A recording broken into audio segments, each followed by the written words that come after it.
mga ka-DDS, isa na naman pong nakaka-alarmang balita ang gusto kong ipaalam sa inyo. Ito ay yung issue patungkol sa nangyayari sa DSWD. Lingid sa kaalaman ng iba, si Pangulong Duterte ay hindi lamang nakafocus sa kriminalidad sa ating bansa, kundi pati na rin sa pagbibigay ng mas mabuting serbisyo sa mga mahihirap. Kaya na lang ang kanyang itinalaga sa DSWD ay si Secretary Judy Taguiwalo, na isang kilalang pro-poor leftist.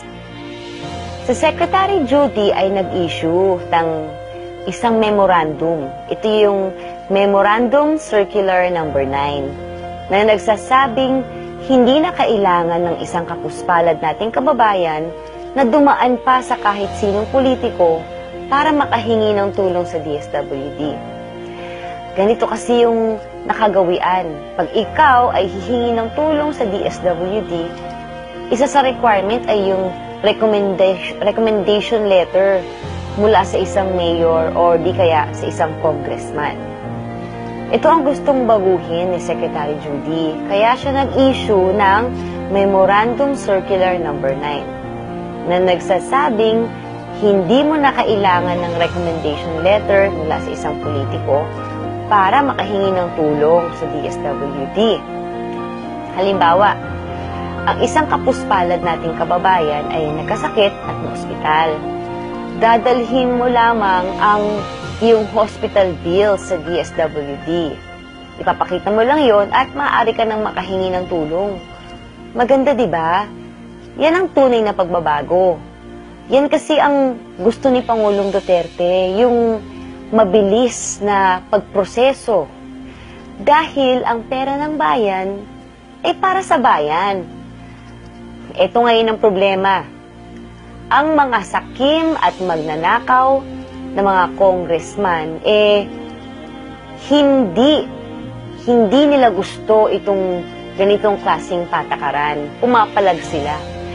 Ang gusto nila ay yung dating gawi, na dumaan muna sa kanila ang mga hihingi ng pera o tulong bago dumiretso sa DSWD. Bakit kanyo? Siyempre, power yan eh. Gusto nila sa kanila humihingi ang mga constituents nila, sisiguraduhin nilang botante ang mga ito para sila ay pakinabangan. Hindi ba nakakainit ng ulo yan?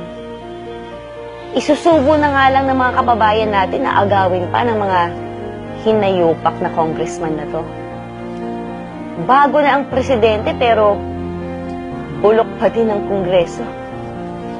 Paano magbabago ang bayan natin kung ganyan? Siyempre, hindi nila aaminin yan. Pero ang totoo, iniipit nila si Secretary Judy. Paano? Una, ang kanilang gagawin hindi nila i-confirm si Secretary Judy. Iipitin nila ang kumpirmasyon ni Secretary Judy. Lahat kasi ng department secretaries na itinalaga ni Pangulong Duterte ay kailangang kumpirmahin ng Kongreso. May tumawag pa nga sa opisina ni Secretary Judy na nagbabanta na huwag nang ituloy ang memorandum. Pangalawa, iniipit nila ang budget ng DSWD. Kaya, sa September 13, ay pupunta si Secretary Judy sa Congress upang pag-usapan ang budget ng DSWD. At ang balita, ayon mismo sa official page ni Secretary Judy at ng official page ng DSWD sa Facebook, may 60 na mga mambabatas o congressman ang mag-i-interpellate o kukwestiyonin siya upang ipitin ang budget nito. May balita pa nga po kami na siya ay talagang hindi ko kumpirmahin ng mga congressman.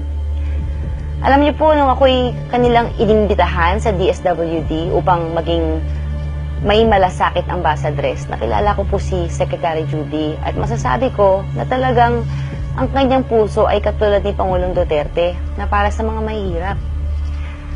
Kaya nakakainit ng ulo itong mga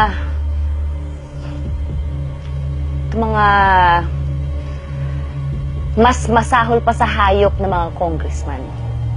Bakit masahol pa sa hayop? Hindi naman nila pera yan eh. Pera yan ng taxpayer. Ang kapal naman ng mukha ng mga congressman na ito. Pati yung pondo na dapat ay para sa mga mahihirap, eh gusto nilang ibulsa. Kayong mga magnanakaw na congressman, paano nyo naating na ipakain sa mga anak nyo ang inagaw na para dapat sa mga kapuspalad? Sa aking pagbisita sa mga DSWD center, sobrang naantig po ang aking puso dahil sa kondisyon ng mga centers. Nakita niyo naman po yan eh, sa mga videos po. Nakatatlong centers na po tayong nabisita. Kulang-kulang ang mga kagamitan, sira-sira ang mga shelters, kulang din sa mga namamahala, sa mga house parents. Kaya hindi naaasikaso ng mabuti yung mga abandoned children at elderly. Bakit nagkaganito kanyo? Eh, alam niyo na siguro kung saan napunta yung nawawalang pondo. Sa September 13 ay sasama po ako sa Congress upang suportahan po si DSWD Secretary Judy. Ilalantad ko sa inyo kung sino itong mga haharang ng budget ng DSWD at sino itong mga mambabatas na ito na haharang sa kumpirmasyon ni Secretary Judy. Kaya mga ka-DDS, hihingi po ako ng suporta sa inyo na ipakalat ang video na ito upang mailantad ang mga magnanakaw at buwayang mambabatas natin. Ipaglaban natin ang karapatan ng ating mga kapuspalad ng mga kapatid na Pilipino. Pasensya na po pero nakakaiit po talaga ng dugo itong mga mukhang perang congressman na to.